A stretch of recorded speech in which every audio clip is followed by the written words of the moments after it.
Hello and welcome to the Landis Look, where we take an inside look in the world of real estate. And today we're going to take an inside look in how the home buying process has changed in the last month with COVID-19. And I'm here with Jeannette. Jeannette, welcome. Woo! Thank you. Happy to be here from my own house. I like it. Jeannette is excited to be here today. When you have someone who is this extroverted and she's trapped in her house, even being here on this video conference is really exciting. The highlight of my week, honestly. Awesome. Well, Jeannette is going to share with us today what's changed in the home buying process and how does that look differently for people who are buying now, because people are still buying houses. Real estate's an essential service, and we've been tracking the numbers, and every day it's typically in like the 200 to 250 houses per day are going under contract here in Metro Atlanta. So that's a lot of people that are buying houses. And Jeannette, how are people doing that? Maybe, starting from like the very beginning, kind of what's different? What's different than it was a month ago? Yeah. Typically when I'm meeting someone new who is thinking about buying maybe in the near future, my initial goal is just to meet them face to face and kind of talk through, their needs and what they're looking for in a house. The good thing about all of this is now we can do that a little bit more efficiently from our own homes in our pajamas if we want to. At least pajama bottoms, right? At least pajama bottoms. Yeah. Turtleneck on top, definitely pajama bottoms on bottom.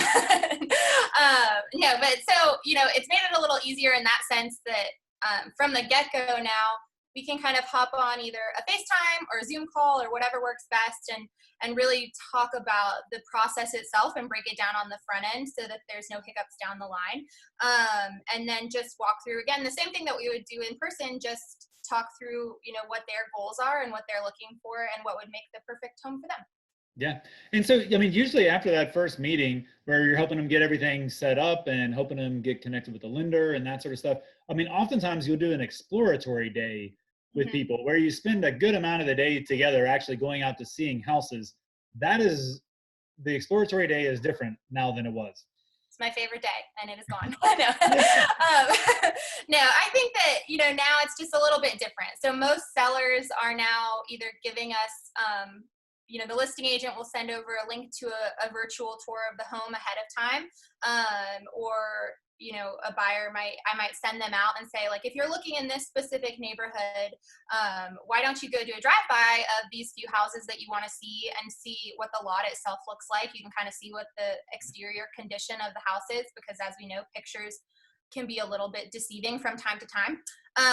Instead of going out and seeing, 6 or 7 houses in a day just to get a feel for what they really like, we can do all of that through video for the most part, or just kind of, it's still pretty comprehensive being able to go drive by and walk around the house itself and then seeing a video tour of the inside so that we can kind of narrow it down on the front end and go into as few houses as possible, which makes it more efficient, but obviously safer too. For sure. And the video aspect I think is really interesting because basically everyone is taking videos of the houses they're selling now. And those range from professional 3D cameras to the seller literally walking around the house with their phone, right? Do you notice a big difference in whether it's professional or not for how the buyers react to it and how the buyers respond? I think it depends on the person. Overall, if you're a little more detail oriented and you have some very specific questions about a house, no matter what type of video it is, I think it's still going to give you a good feel for the layout, which is really what you're trying to do. Because, the picture of the nursery might say that it's, might make it look like it's a pretty big room. And then you go in and it really should be an office space, not used as a bedroom. So I think that the video tours are really helpful in that sense. But whether it's professional or not, you're still getting a good idea of what the layout of the house looks like. It just might be a little bit more detailed. Yeah, it's kind of made me wonder why we didn't always have these. On a lot of our listings, we have done them over the years, but it's so easy to shoot stuff with the phone that's not professional. And it is a lot more efficient because a lot of times you can rule houses out by looking at it without ever going in it. Right. Because what you're doing on the first walkthrough is just getting a feel for the layout anyway. So yeah, it can definitely help to weed some stuff out, save some time. And so once somebody finds a house that they do want to purchase and they make an offer, the due diligence process, while you still have to do the same things, those are being done in a little bit of a different format as well, as far as the inspection and all of that is Mhm. concerned. Mhm. Yeah. So what we would normally do, let's say once you go under contract, is we would get our inspector out there in the first couple of days of the due diligence. And, the inspection, let's say it maybe takes like an hour and a half for the inspector to do, their full inspection inside and outside the house.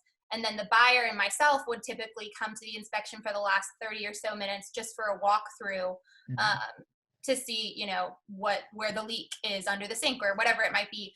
And, I know my particular inspector, what he's doing now is he's still going to the houses and doing the full inspection. I'm sure with rubber gloves and Lysol wipes. And then what we're doing on the back end is just FaceTiming the buyer in and still doing the full walkthrough, but just virtually instead. Yeah. And how have people received that? What's been the response from your buyers who have seen the inspection from that angle? I think it's a pretty good response. I mean, their inspector is going to send a really thorough, detailed report at the end of it anyway.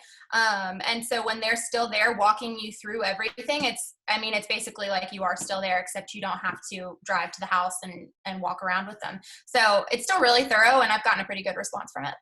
Awesome. And then a lot of the other stuff, from standpoint of working with the lender and getting your insurance and all that has always been done, virtually. But the closings, that's typically, hey, everybody comes together. There's lots of people in a room. Everybody's shaking hands, maybe hugging. So Right. obviously that is not happening. But people are still closing on houses. What are some of the things that have happened from the closing standpoint that have actually made things more efficient as well? Yeah, I know. Well, I know at first some closing attorneys were doing curbside closings. Yep. So, everybody was just outside and only signers, meaning the buyer and the seller needed to be there. Now everybody's even moved towards, or I think most people at this point have moved towards just virtual closings. So like as you and I are talking right now on the phone, we would just be signing paperwork and getting the keys. Yeah, which that was not allowed before. I mean, you weren't allowed to notarize things, over video, and so you couldn't do closings over video. And that's been temporarily allowed, and it'll be interesting to see if that's something that becomes more permanent moving forward. Because, I mean, once again, when you think about the efficiency of if 10 people were driving in Atlanta traffic on a Friday afternoon to Buckhead to Yeah. go to an attorney's office, relative to the flip side, it honestly is way more efficient to be able to do that from wherever you are. Right. Yeah, I think that there's a lot of interesting, the tiny silver lining in all of this is maybe everybody can kind of figure out more efficient ways to do things in the future to save a lot of time for everybody. Yeah. Yeah. I can definitely see that. And so, I mean, we didn't mention this because, I mean, I kind of assumed this went without saying, but just want to say it. I mean, anytime, people are going in a house or going to the curbside closing or whatever, everyone is using the absolute utmost caution in only doing that when absolutely necessary. But we've highlighted a lot of the parts of the process that have been made virtual. And if I'm hearing you correctly, while maybe not 100% as good, it's pretty close in most parts. Yeah, I think so. I think it shows you how easy it can be done. I mean, obviously, if you are super serious about a house, you're wanting to buy a house, you're going to want to go walk through the house. But it's not necessary really to go through it 4 or 5 times throughout the process, which is kind of cool to see. For sure. That's awesome. Well, Jeannette, thanks for sharing this with us. We really appreciate you and your insight today. For everybody watching, if you have any specific questions about how the home buying process is working, or if you want to start the home buying process, do what a lot of y'all do and send us a private message. We'll get back with you and be able to help you with your specific situation. So thanks for watching. And Jeannette, we appreciate it. We'll see you soon. Thank you. Bye. All right. Bye, everyone.